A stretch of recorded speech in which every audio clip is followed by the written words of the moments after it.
Hey guys, welcome back to the channel. Hey guys, welcome back to the channel. Today, as you can see behind me, I have a TT bike. This is my bike I'll be using at the Australian National Championships this year, coming up next week. In fact, if you're jumping into this video later in the year, it's currently January the 4th. Our race is on the 8th, so we are 4 days out, and I thought today would be a good day to run you through my full TT setup for the Australian National Champs, everything I used to be marginally quicker, and how I managed to get my hands on this bike last minute.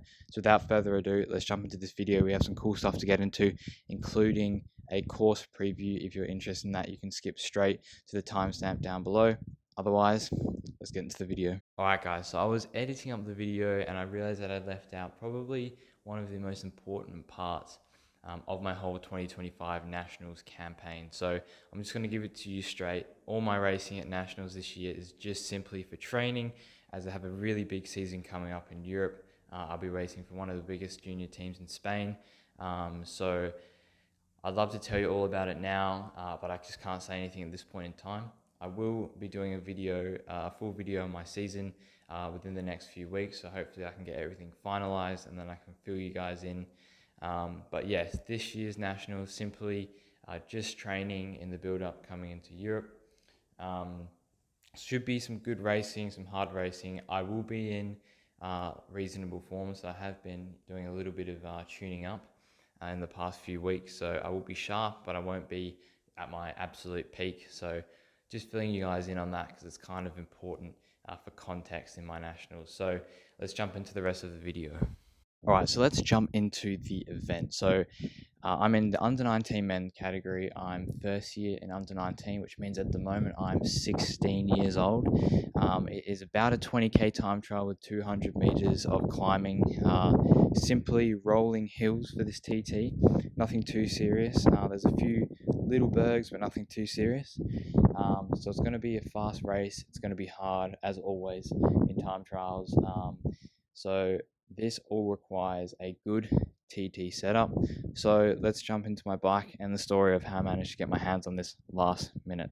So what you're looking at behind me is a Giant Trinity 2017 model, and this is fit with the 3T base bar and a 3T Ultimate Performance TT bar. Now this has quite the story to it. So I race for the Valley Fit racing team here in Australia, and I put out on the group chat to the boys that I would be racing the TT on my road bike, and very kindly Layton Cook, shout out to him, he's actually lent me his old triathlon rig. I've also managed to grab a disc wheel as well and a zip front 404 wheel from the team as well, giving me some free speed in the back there. I'm running a 5411.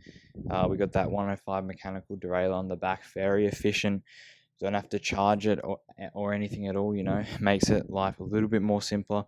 We've also got these Garmin power pedals that we saw running on that Canyon for the TT for under 17s. We've also got this nice Garmin mount up here, rim brakes, trusty as always. So I only actually got this bike 5 days ago, and I've only been riding it for 5 days or 6 days. I've done one TT race on it, which was in Kings Park, which is our local TT here in Perth, Western Australia. I set a respectable time of 25 minutes and 50 seconds, averaging just under 40 k's an hour, which is pretty good for a hot dog course with up and down hills. And that was only my second ride on this bike, so definitely feeling comfortable. But now we're going to jump into some little things I've done with the bike, and also what I'm going to wear in my setup that's going to make me a little bit more faster on this bike. So let's jump into the next section.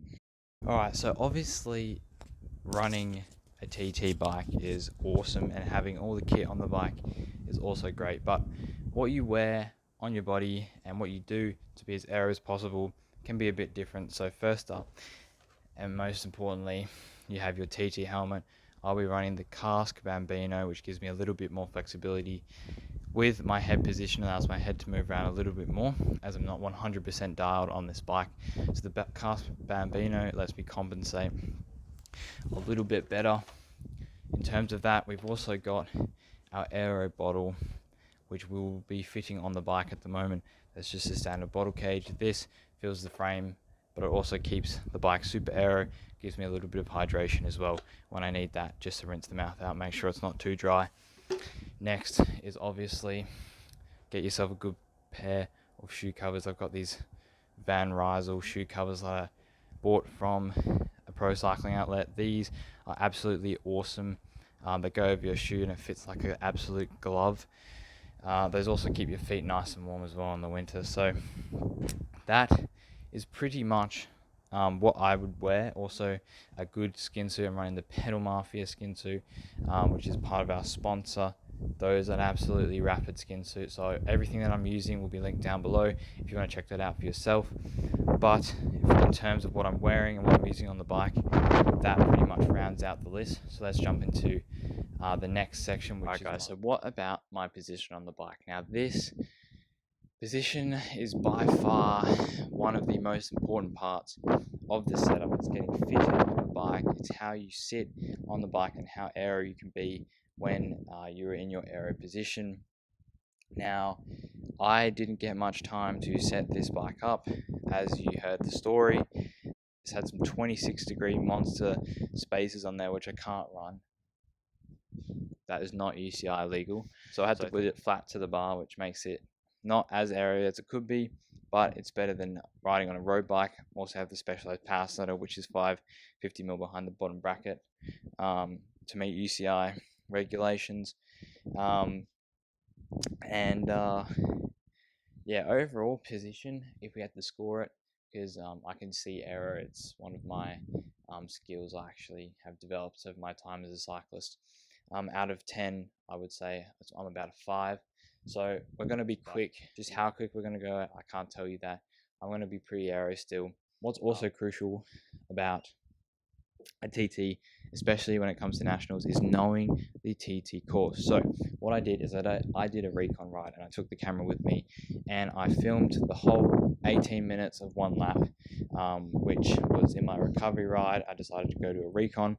So we're going to jump into that next. I'm going to talk you through the road, sorry, not the road race course, the time trial course, which I'm sure a lot of you are here to see. So let's jump into that. Alright guys, so let's jump into the next section of this video. So I went out on the TT Recon with my camera on, and I thought I'd show you guys the course and do a little bit of a voiceover of what are my opinions of the course and things to just watch out for. So obviously previous clip was just the start of the TT, and now I'm heading out over on Underwood Avenue. Now this is the cone U-turn road, so we'll be heading out on the right side of the road to do a left U-turn to come back on the left, and I'll explain that later in the video on why we do this.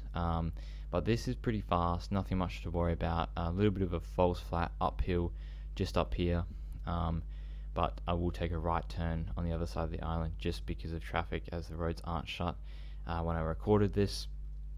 Then you're going to head back down Underwood Avenue, and this section is a little bit downhill, like false flat downhill, because the other side was a little bit up. And overall this is pretty fast. So through here you'll really just be finding your feet, you know, settling into your rhythm, settling into your aero position, and yeah, just grinding away at the power.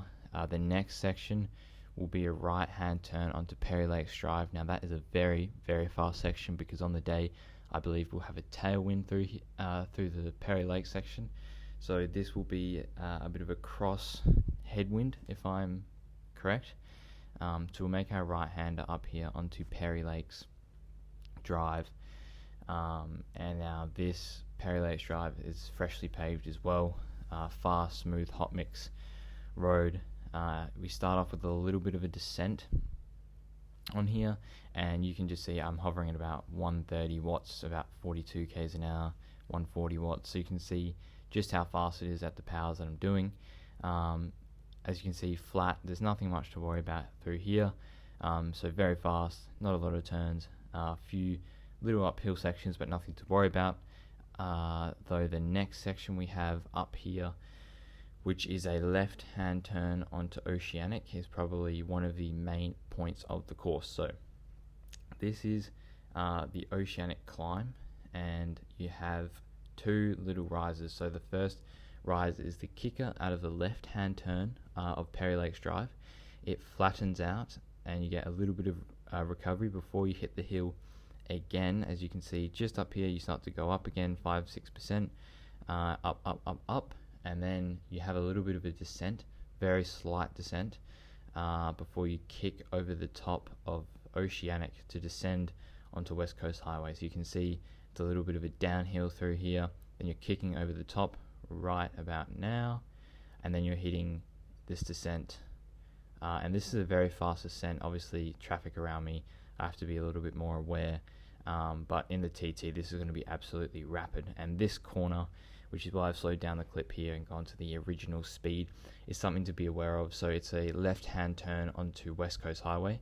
So if we have the whole road, if you look to the right, or just go back in the video a bit and just look how much road there is, if you can swing out all the way, depending on how much they shut the roads off, that will be, absolutely no worries. I mean, I've hit it with just one lane at about 50-55 k's an hour, so really there's not much to worry about.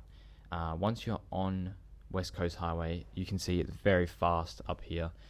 Coming out of that corner, you'll be absolutely flying. We have a cross headwind through here, and then you have a little bit of a climb towards the end of West Coast Highway section. You're on this road for about 1.2 k's before you take that left-hander just there onto these undulations, coming back into the finish. So as you can see, the speed on the left of the screen fluctuating with each undulation. You take a nice left-hand turn, take a really nice wide berth, get you through that corner nice and quickly, and you're actually finishing on a small climb. You can't feel it much, or you can't see it much in the video, but you definitely do feel it, especially at the end of your TT. And as you can see up here, you're rolling into a downhill finish actually. So it's actually I wouldn't say a false flat. You can really feel the downhill.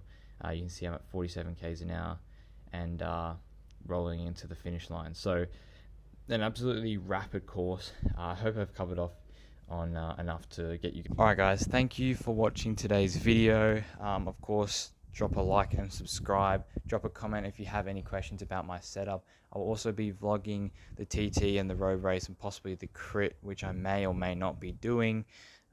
If not, I'll be down there with the camera getting some sick shots. Hopefully can make a video on that as well. I will have the camera on my road bike for the road race. I won't have it on the TT just for obvious reasons. Everything I use is linked in the description down below: TT helmets, shoe covers, bottles, whatnot. So go check that out, and I'll see you in the next one.